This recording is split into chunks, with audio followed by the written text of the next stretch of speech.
Құрметті студенттер, химия фармацевтикалық өндірістің процестері мен аппараттары 1 атты пәні бойынша дәрісімізді бастаймыз.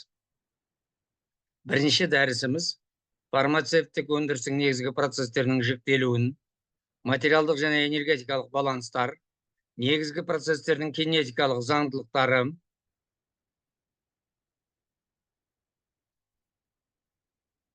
физикалық шамалардың өлшем бірліктер жүйесі, материалдар мен аппараттарға қойылатын талаптар қарастырылады.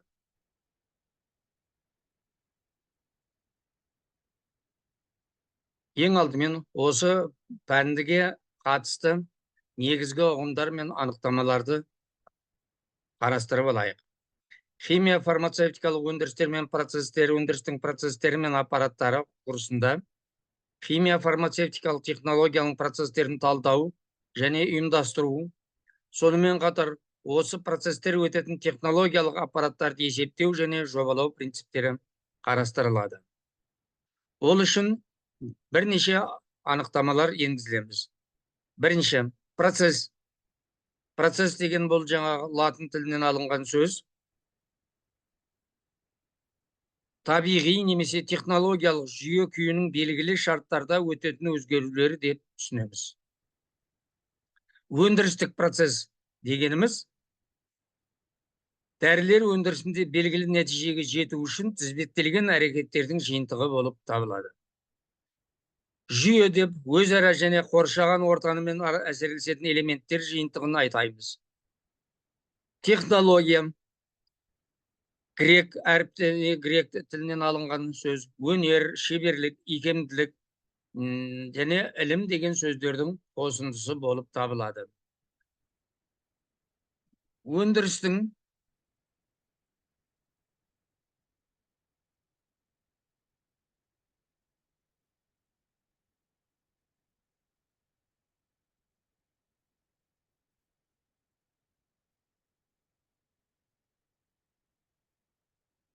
Өндірістік процестердің міндеттерін және мақсаттарын, олардың өту ерекшеліктері мен заңдылықтарын қарастырады.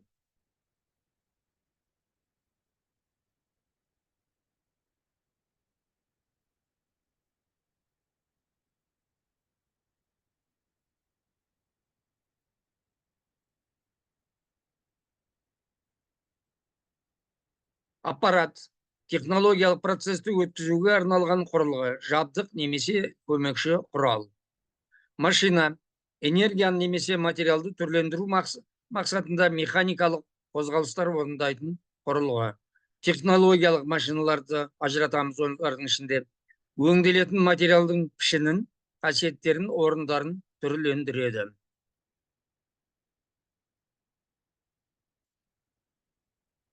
Бұл аталған пәнде бірнеше өзара ұқсас бір типті процестер жүріп жатады.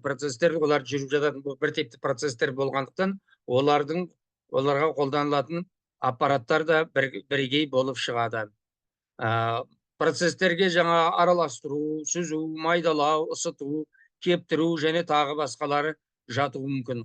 Олардың әрқайсысында зат физикалық немесе химиялық өндірістерге өзгерістерге түседі. Бұл процестер әртүрлі өндірістерде әрекеттері ұқсас аппараттарда өткізіледі. Фармацевтикалық технологияда процестердің өту жылдамдығын анықтайтын негізгі заңдарға байланысты бұл процестердің барлығын былай жіктеуге болады. Гидромеханикалық процестер, жылулық процестер, масса алмасу процестер, химиялық процестер, механикалық процестер, биохимиялық процестер және электрофизикалық процестер болып бөлінеді.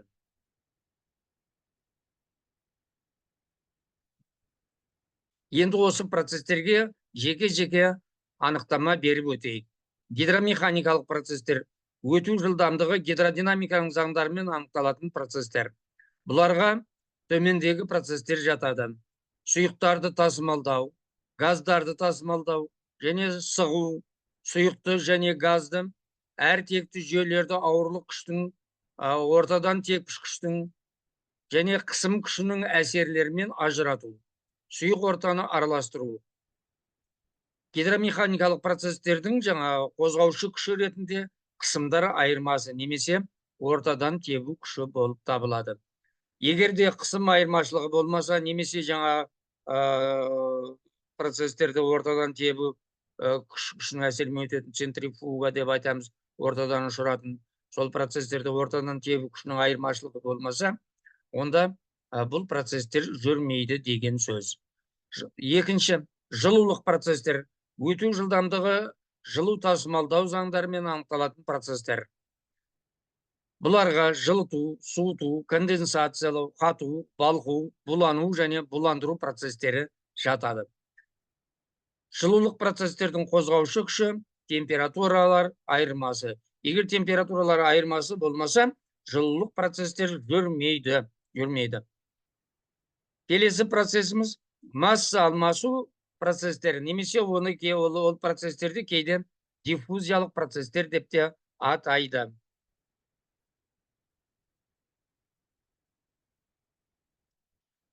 Мұндай процестер, масса алмасу процестері, қоспаның бірнеше құрамдастары, немесе компоненттер деп айтамыз, бір фазадан екінші фазаға өтіп жатады. Бұл процестерге абсорбция, айдау, ректификация, экстракция, адсорбция, кристаллизация, кептіру процестері жатады. Масса алмасу процестерінің қозғаушы күші концентрациялар айырмасы.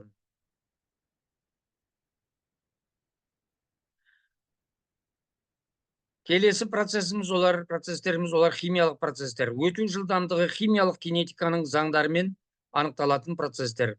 Бұл процестерге каталитикалық крекинг, пиролиз, гидротазалау және тағы басқалары жатады. Процестердің қозғаушы күші әрекеттесетін заттардың концентрациялары болады.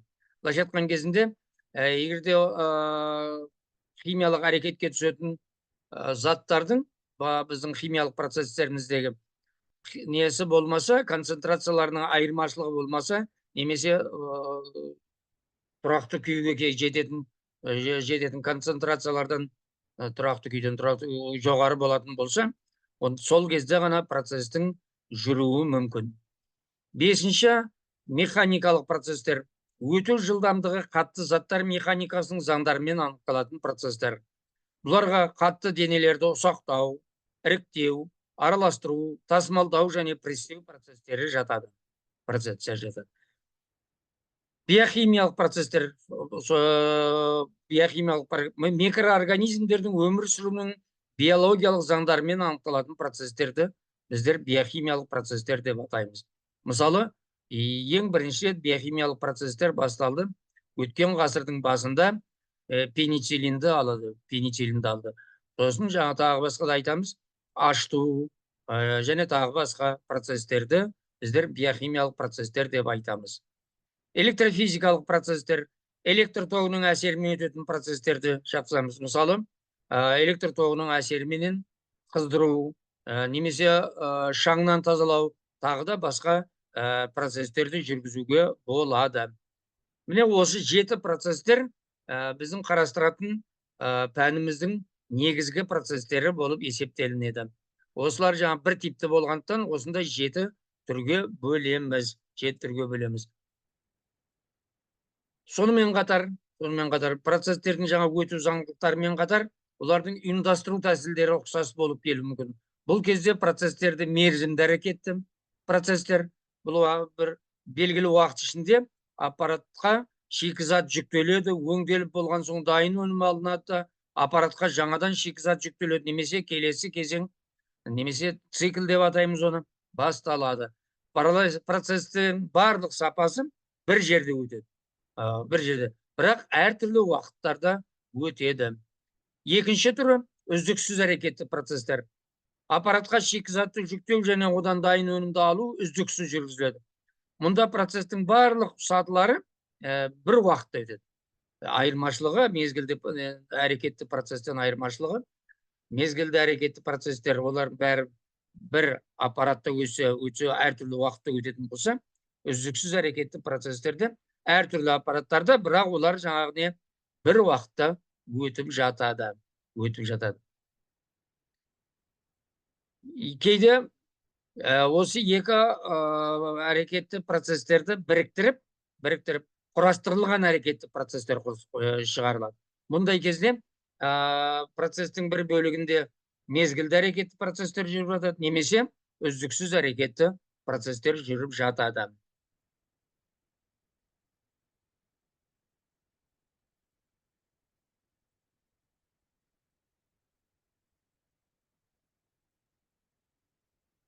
Процестерді жіктеудің тағы бір ерекшелігі, олардың жаңағы аппараттағы күйлері деп айтсақ та болады. Мысалы, жаңа өнімді қосқан кезде алғашқы өніміміз аппараттан алдын ала біртіндеп шығады. Мұндай кезде идеалды ығыстырғыш аппарат деп атайды. Мұндай кезде идеалды. Мұнда шикізаттың барлық бөлшектері белгілі бағытта ешқандай араласпастан алдыңғы бөлшектерді толық ығыстырады. Мысалы, жаңағы сорғыларды айтсақ та болады. Сорғылар. Екінші аппараттардың бір түрі бұл жаңа идеалды араластырғыш аппараттар. Бұл кезде алдыңғы өнім мен кейінгі өнім қосылған кезде, аппаратқа салынған кезде бәрі бірден неғып кетеді, араласып кетіп жатады. Мысалы, араластыру аппараттары. Аппарат көлемді біркелкі болып таралып, процесті сипаттайтын параметрлердің мәндері лезде бірдей болады. Бөлшектердің аппаратта болу уақыттары бірдей емес.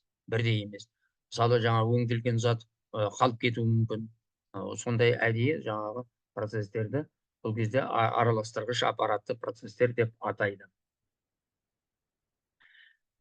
Процестер мен аппараттарды есептеудің ең негізгі есептеулері, бастағаннан ең бірінші құрастырылатыныңыз ол материалдық баланс. Материалдық балансыңыз массаның сақталу заңына негізделеді.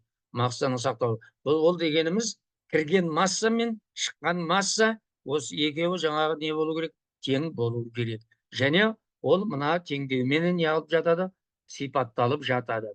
Көріп тұрсыздар, кірген масса бастапқы мен соңғы өнімнің жаңағы массалары өзара тең, қосындылары тең. Егер де аппаратқа өңдеу кезінде шығын орын алатын болса, онда мына екінші теңдеуді пайдалануға болады. Бастапқы өнім беріледі.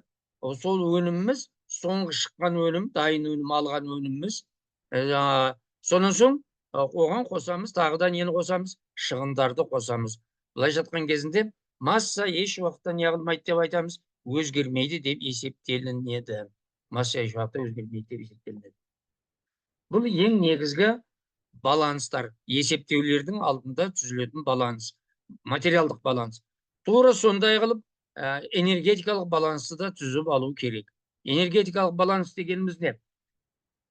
Жүйеге кірген энергия мен шыққан энергия өзара тең болулары керек. Энергетикалық баланс құру үшін қандай да бір нақты энергия түрін бөліп алған жөн болады. Мысалы, көбінесе ол жылуды алады. Кірген жылу мен шыққан жылуды не қылады? Теңестіріп жатады. Мысалы, мына теңдікке қарайық. Q1 дегеніміз, Q1, Q2, Q3 жүйеге кірген энергия болады да, Q4, Q5, Q6 жүйеден шыққан жылу энергиясы болып тұр. Енді осыларды талдап жеке қандай болуы мүмкін екенін атап өтейік. Q1 жылуынан, өнімнің өзінен жаңағы бөлінетін жылу. Q2 дегеніміз, Q1 дегеніміз өніммен бірге кіретін жылу. Q2 дегеніміз өнімнің өзінен жаңағы бөлінетін жылу. Экзотермиялық, эндотермиялық реакциялар деп атап жатырмыз. Солардың жаңа нәтижесінде экзотермиялық болса жылу бөлінеді, эндотермиялық реакциялар болатын болса жылу ол жерден неғылып жатады, сіңіріліп жатады. Q3 дегеніміз сырттан енгізілген жылу. Сонымен қатар сырттан енгізілген жылу. Осы жылудың барлығы жылудың мынарда Q4-іміз өнімдермен шығатын жылу, өнімдермен бірге шығып кететін жылу. Сосын жылу тасымалдағыштармен алынып кететін жылу, сыртқа алынып кететін жылу. Сонымен қатар қоршаған ортаға таралған жылуға тең болып жатыр. Қоршаған ортаға таралған жылуға тең болып жатыр.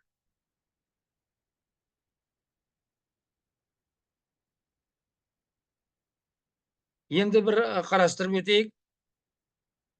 Біздердің процестердің барлығын есептеген кезімізде, олардың жаңағы кинетикасы, былайша айтқан кезінде өту заңдылықтары бір-біріне ұқсас теңдеулермен сипатталып жатады. Енді осыларды олардың жаңағы өту процестері маңызы деген ұғымға келіп кинетикасы деп атаймыз, барлығын кинетикасы. Сонда мысалы өндірістік жаңағы процесс, жылулық процестер жүріп жататын болса, мына теңдеулерден жаңағы қарастыруға болады. ТQ бөлінген F д тау тең болады К дельта Т. К дегеніміз жерде түзету коэффициенті, немесе бұны жаңа жылу алмасу коэффициенті деп атауымызға болады. ДQ деген жылу мөлшері, F деген аудан, жылу беру ауданы, д тау деген уақыт. Дельта Т дегеніміз бұл жерде температуралар айырмашылығы. Жаңағы жылулық процестеріміз температура айырмашылығы болмаса жүрмейді деп атағанбыз. Сондықтан барлық уақытта жылулық процестерді қарастырған кезімізде температура айырмашылығы болып тұрады.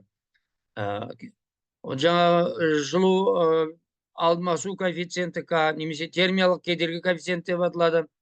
К-ның мәні өлшем бірлігі метр квадрат градус Цельсий бөлінген ватт деп аталып жатыр.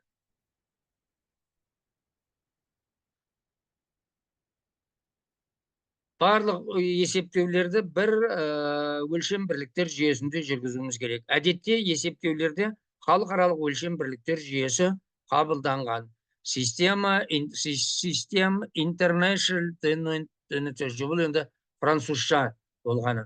Сондықтан C деп белгіленеді. Енді қазақша транскрипциялағанда C деген әріптердің қосындысы болып тұрады.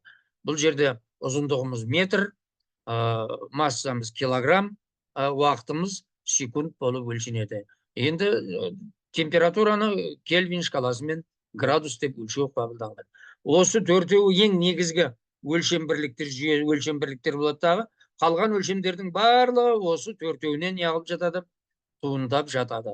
Сондықтан мына неден қарап алсаңыздар болады, осы слайдтен көріп алсаңыздар болады. Енді аппараттарды жасауға өндірісте, дәрілер өндірісінде қолданылатын жаңағы материалдар бар, аппараттар жасауға қолданылатын материалдар бар, оларға қойылатын бірнеше талаптар бар. Соларға көбінесе жаңағы талаптарына сай келіп жататыны шойындар, болаттар, түсті металдар, олардың ішінде мыс, алюминий, содан соң пластмасса келіп жатады. Енді біздер құрылыс материалдарын қарастырып жатқан жоқпыз, тек аппараттарды жасайтын материалдарды қарастырып жатыр. Ең бұл жерде айта кететін нәрсе, шойын мен болаттың айырмашылығын түсінуіміз керек. Оның шойын мен болаттың айырмашылығын түсіну үшін оның құрамындағы көміртегінің мөлшерін білуіміз керек. Көміртегінің мөлшеріне байланысты, мысалы 3-5% дейін болатын болса, онда оларды болат деп атаймыз. Темір мен жаңа көміртегінің қосындысы 3-5% дейін. 5%-дан жоғары болатын болса, оларды шойын деп атайды. Олардың ең негізгі айырмашылығы. Болат деген жаңағы майысқақтау, деформацияға көніңкіреп шығатын материал болып шығады. Ал шойындар морт сынатын материал болып шығады. Енді алюминийді, мысты білесіңдер, олардың сыртын неғып қалады? Тотығып қалады. Қоршаған ортадағы ауаның құрамындағы оттегімен бірігіп, алюминий тотығы, мыс тотығы түзілеттігі бетінде қабық пайда болып қалады. Соларды ескеріп отыруымыз керек. Енді мен айта кетейін, бұрынғы кезде, осыдан бір ғасырдай бұрын көбінесе түнекеленген жаңағы болат шойындардың бетіне түніке жабыстырып қоятын ба, түніке фарфор жаңағы соларды жабыстырып қойған. Бірақ енді оларды пайдалану дәрілер өндірісінде ол дәрілер өндірісінде пайдалану өте қауіпті. Өйткені біздің жаңағы фарфорымызда немесе түнікеміз сынатын болса, шыны ұқсап дәрілерге қосылып кетуі мүмкін. Сондықтан оны қазір пайдаланбайды. Көбінесе пайдаланатыны болаттың тот баспайтын болатын. Болаттың ішінде тағы да тот баспайтын болаттар бар. Алюминийде оларды жаңа қолдануға болады. Мысты да қолдануға болады. Сонан соң пластмассаны да көп жиі қолданып жатады. Енді пластмассаның бір ерекшелігі, ол температурасы 60-70-тен жоғары болуы мүмкін емес. Өйткені 60-70 градустан пластмасса уже неғыла бастайды? Ери бастайды. Солардың бәрін ескеріп, осындай материалдарды пайдалану керек. Енді материалдар мен аппараттарға сонымен қатар жаңағы олардың өздеріне материалдарына технологиялық талаптар, эксплуатациялық талаптар, конструктивтік талаптар, эргономикалық талаптар және экономикалық талаптар қойылады. Енді бұл талаптарды өздеріңіз біліп отырсыздар. Технологиялық талаптар дегеніміз онда процесті жүргізу технологиясымен анықталып жатыр. Технологиялық талаптарымыз. Нәтижесінде, технологиялық талаптар нәтижесінде аппараттың жұмысшы көлемі мен негізгі өлшемдері, ондағы қысым, температура, өнімнің қозғалу жылдамдығы, фазалардың жанасу беттері анықталып жатады. Сонымен қатар өнімнің микробтарды жұқтырмау және былғанбару шаралары да тұжырымдалады. Эксплуатациялық талаптар, олар өте көп болады. Процестің жоғары қарқындылығы, қыздыру беттерінің ауданына немесе басқа мінездемесіне келтірілген өнімділікті жаңағы айтуға болады. Материалдардың коррозиялануға төзімділігі, энергия шығыны, сенімділік, тексеруге және жөндеуге қол жетімділігі, тағы басқа талаптар, барлығын эксплуатациялық талаптар деп біріктіруге болады. Конструктивтік талаптарға, оларға жобаланған және жасалынған аппараттың берілген және тектес өндірістің басқа жабдықтармен біріздендірілгендігі. Біріздендіру деген унификация деген сөз. Онда ол басқа өндірісте де осы аппараттарды қолдануға мүмкіндігі бар деген сөз. Олар немесе олардың өзара ауыстырымдылығы, жинақтауға, монтаждауға және жөндеуге аз еңбек шығындалатындығы, тасымалдау және жөндеу оңғайлылығы, массаның аздығы, соның ішінде металл сыйымдылығы да аздығы. Неғұрлым металл сыйымдылығы аз болған сайын ол аппарат арзан болады және ол сәйкесінше не болады? Экономикалық тұрғыдан тиімді болады. Эргономикалық талаптарға эстетикалық және қауіпсіздік талаптар жатады. Оларға жаңағы олардың ішінде ыңғайлы еңбек қауіпсіздігін сақтауға, санитарлық гигиеналық талаптардың міндетті түрде орындай отырып, салауатты еңбек жағдайын жасауға, адам, машина, қоршаған орта жүйесінің жұмыс істеуіне қолайлы психофизиологиялық жағдайларды жасауға бағытталған. Экономикалық талаптар ең негізгі талаптарға жатады. Өйткені егер де сіздің өндірісіңіздің экономикасы пайдасы болмаса, онда сіздің өндірісіңіз жабылып, сіз өзіңіз не боласыз? Банкрот боласыз деп айтып жатады. Талаптар, мақсаттар, шығындар функциясының минимумын қамтамасыз ету шартынан тұжырымдалады. Шығындар функциясы деген эксплуатациялық шығындар мен содан соң капиталдық шығындардың минимумын сақтап отыру керек. Сол кезде сіз пайда ала аласыз. Соны жаңағы егер де сататын затыңыз неғұрлым қымбат болса, сіздің алатын адамдарыңызда не болады? Аз болады. Сіздің пайдаңызда аз болуы мүмкін. Соның есебін түгелдеп отыру керек. Жабдықты жобалау, жасау, монтаждау және эксплуатациялау шарттары ескерілуі керек.